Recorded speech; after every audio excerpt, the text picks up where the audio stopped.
প্রশ্ন হলো হুজুর মুহররম মাসের রোজা কোথায় থেকে আসলো?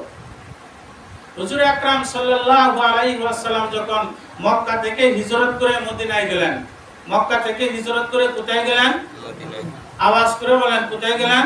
মদিনায়। মদিনায় যাওয়ার পরে ইহুদিদেরকে আল্লাহর নবী দেখলেন 10 মুহররম তারা রোজা রাখে।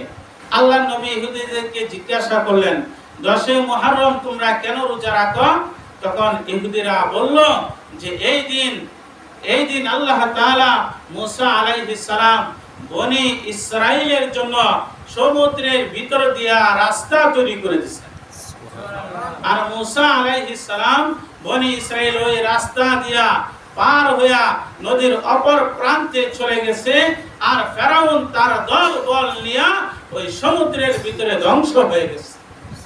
মুসা আলাইহিস সালাম আল্লাহ তাআলা শুকরিয়া স্বরূপ রোজা রাখলেন, এবং এই মুসা আলাইহিস সালামের অনুসারী হিসাবে আমরাও রোজা রাখি।